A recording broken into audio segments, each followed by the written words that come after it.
de prendre la parole ici et maintenant. Le titre de ma communication précisément se donne ici la laïcité de l'État en Côte d'Ivoire entre le principe et la réalité.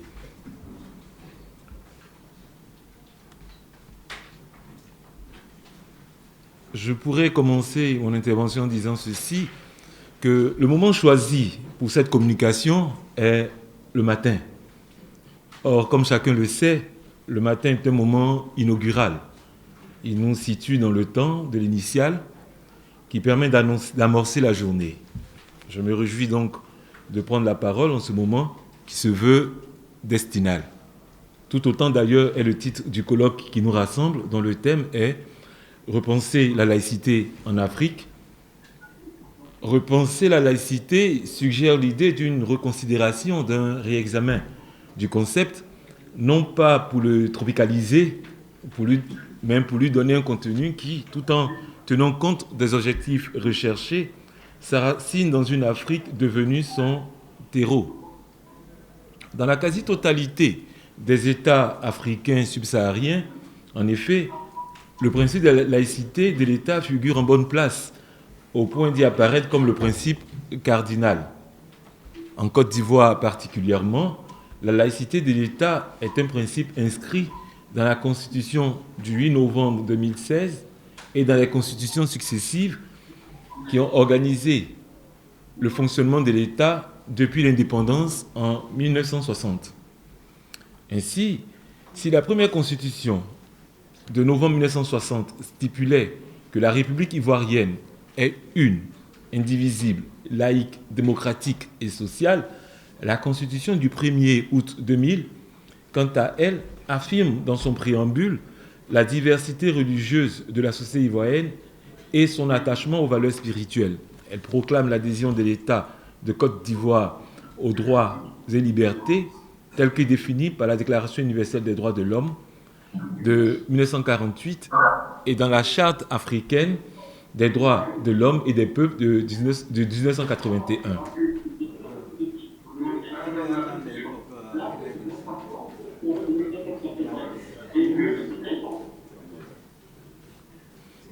Voilà. Je crois que c'est bon. Ok. La question religieuse y est évoquée successivement dans les articles 7, 9, 10, 11, 12 et 17. De manière explicite, l'article 30 de la Constitution du 1er août 2000 dispose que la République de Côte d'Ivoire est une et indivisible, laïque, démocratique et sociale. Elle assure à tous l'égalité devant la loi, sans distinction d'origine, de race, d'ethnie, de sexe et de religion.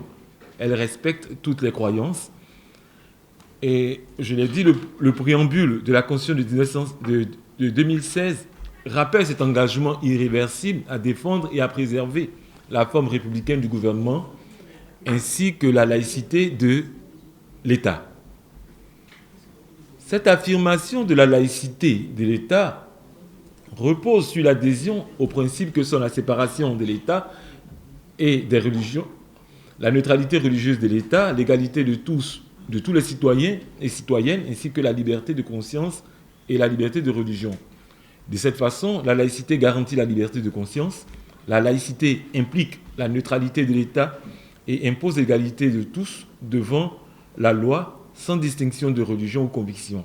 Elle garantit le libre exercice des cultes et la liberté de religion, mais aussi la liberté vis-à-vis de la religion. De cette façon, personne ne peut être contraint au respect des dogmes ou prescriptions religieuses. La laïcité de l'État, on peut le dire, garantit aux croyants et aux non-croyants le même droit à la liberté d'expression de leurs convictions. Elle assure aussi bien le droit de changer de religion que le droit d'adhérer à une religion. Elle garantit le libre exercice des cultes et la liberté de religion, mais aussi la liberté vis-à-vis de la religion. Personne ne peut être contraint, je l'ai dit, par le droit au respect des dogmes ou prescriptions religieuses. Dès lors, en application donc de ces dispositions constitutionnelles, l'État de Côte d'Ivoire, depuis son indépendance, s'est imposé une organisation et un fonctionnement qui reposent sur un principe sacro-saint. L'État est non confessionnel. Il ne professe aucune foi, n'adhère à aucune religion, n'adhère à aucune religion, ne donne investiture et privilèges particuliers à aucune communauté de croyants. Excusez-moi, je crois que l'intervenant est un peu perturbé. Non, ça va aller. Je crois qu'il y avait des informations capitales à donner. Voilà. Cependant, dire que l'État est non confessionnel, cela ne signifie nullement que l'État de Côte d'Ivoire ignore le fait religieux, ni exclut les relations avec les communautés de croyants et les autorités religieuses. La non-confessionnalité exprime clairement la séparation entre l'État de Côte d'Ivoire et la religion du point de vue fonctionnel, laissant chacun s'organiser et fonctionner selon ses lois, ses objectifs propres, dans le respect strict des lois de la République. La mise en œuvre du principe de laïcité de l'État s'est donc traduite par la volonté politique de laisser les religions exercer librement leur mission, tout en les encadrant par des structures étatiques, notamment le ministère de l'Intérieur. De cette façon, il revient à l'État de Côte d'Ivoire de veiller, entre autres, à ce que ni un individu ni un parti n'utilise et ne manipule la religion et le sentiment religieux à des fins politiques ou partisanes. Que tous les citoyens soient traités de la même manière et que ni les individus ni les institutions ne soient l'objet de discrimination en raison de leur appartenance religieuse ou confessionnelle. Que les religions exercent leur activité d'éducateur des consciences sans quitter leur champ spirituel ni perturbe l'ordre social. Dans le principe, donc, l'État prône la laïcité, où il est déclaré laïque. Cependant, si dans le principe l'État est dit laïque, il y a que dans les faits, les actes des différents chefs de l'État à l'endroit des fidèles et guides religieux ne reflètent pas cette séparation radicale entre le pouvoir spirituel et le pouvoir temporel prôné par l'esprit de la laïcité. En effet, depuis le président Houphouët-Boigny jusqu'au président Alassane Ouattara, tous les chefs de l'État affichent clairement leur appartenance religieuse. Le président Houphouët était catholique, le chef de l'État, Guy Robert, était catholique également, le président Gbagbo, proche des courants protestants et évangéliques, le président Alassane Ouattara, il est musulman. Je fais le commentaire. Moi, je dois rentrer dans mon pays après. Non, mais moi, je ne fais pas de commentaire. Je dois retourner dans mon pays après. Voilà. Donc, tous les chefs d'État affichent leur appartenance religieuse, contribuent à la prise à l'organisation des pèlerinages à la Mecque, à Médine, à Rome, à Lourdes, à Jérusalem comme à Fatima. Le président Houphouët-Boigny a initié une autre pratique également qui s'est perpétuée avec ses successeurs. La distribution du sucre, le lait et des sacs de riz à des mosquées pendant le ramadan musulman et même à des communautés religieuses ou à des communautés chrétiennes pendant le carême. Par ailleurs, malgré le caractère laïque de l'État, le président Houphouët-Boigny a favorisé la création de lieux de culte, églises, temples, mosquées, et même la basilique de Yamoussoukro, car il tenait pour acquis le fait que les religions doivent jouer un rôle majeur dans le développement du pays, en dialogue avec l'État. De cette façon, les représentants des différentes confessions religieuses étaient chaque année, parmi les corps constitués, conviés à la cérémonie de présentation des vœux au président de la République. Fort de ce statut que lui confère la pratique sociale, les guides religieux ont participé à des médiations dans les différentes crises sociopolitiques que le pays a traversées.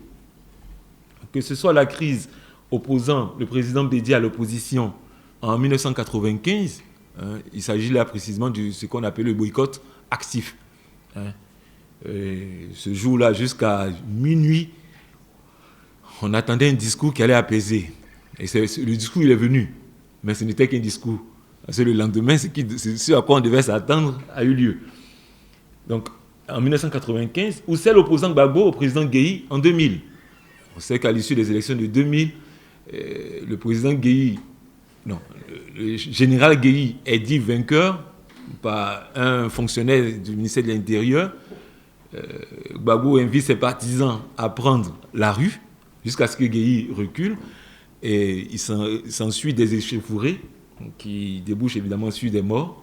Et là aussi, les guides religieux sont intervenus pour apaiser, pour que le général Gueye, le lendemain, prenne l'hélicoptère et quitte le pouvoir, comme par enchantement. Durant la crise de septembre 2002, la conférence épiscopale de Côte d'Ivoire, la conférence des évêques catholiques, a produit plusieurs dizaines de déclarations et ses prises de position sont restées fortes vis-à-vis du pouvoir ou sur des questions de société. L'Église a aussi pris des initiatives en faveur du dialogue interconfessionnel, comme en témoigne la mise sur pied en 1995 du Forum des confessions religieuses en Côte d'Ivoire.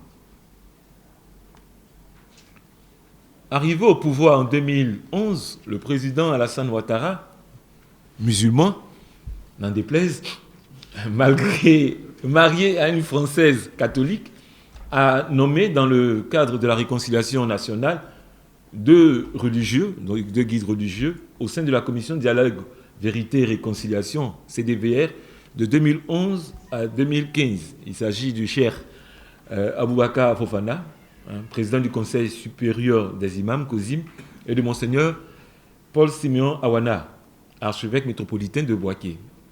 D'ailleurs, monseigneur Awana a servi ensuite comme président de la CONARIV.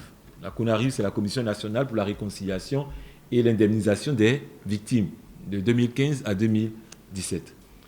Toutes ces actions menées depuis le président Houphouët-Boigny ont contribué à renforcer le tissu social. Ainsi, on a vu des populations de régions musulmanes contribuer pour construire la résidence de leur évêque ou de leur prêtre.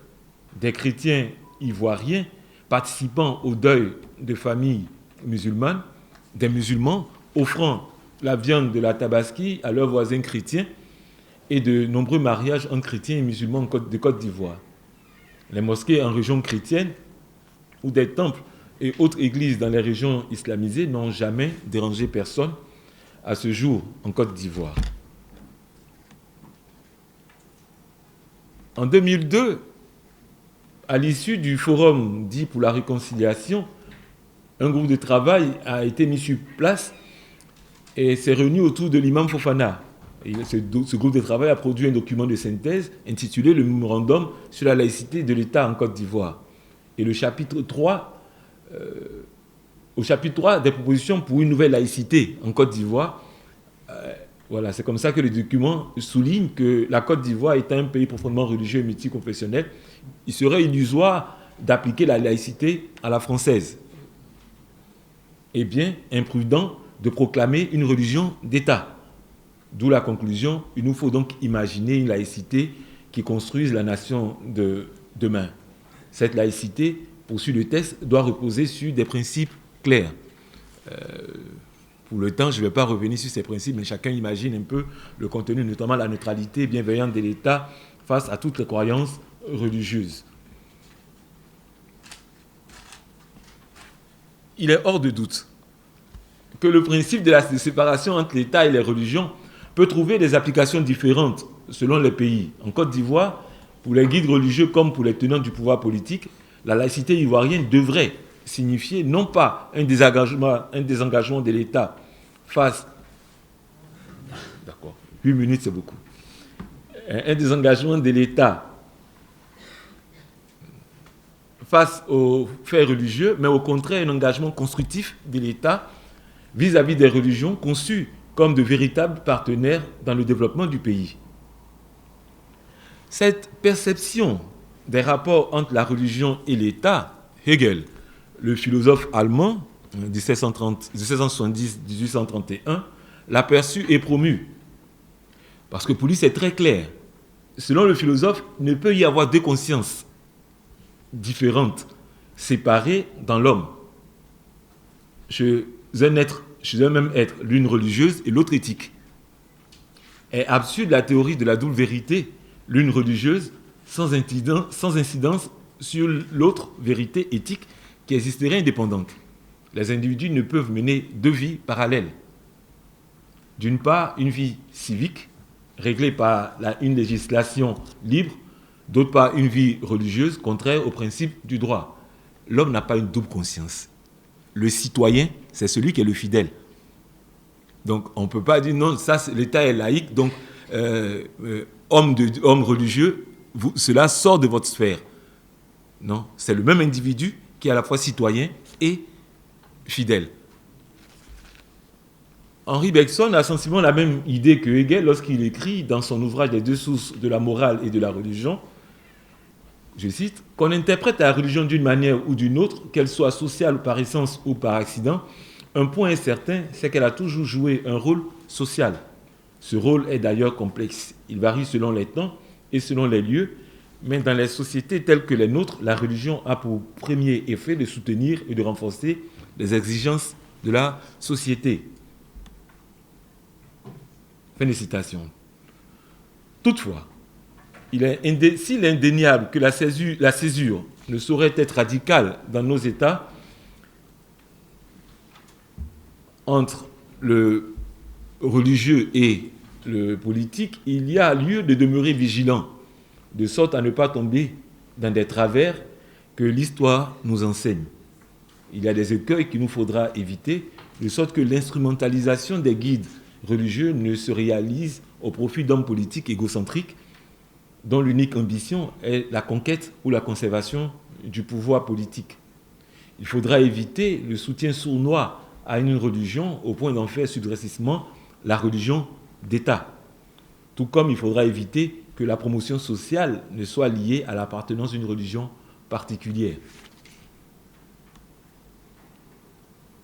De là à dire qu'il y a dans nos États africains une conception de la laïcité à concevoir et à réaliser, telle est la fin que nous avons voulu pour cette communication.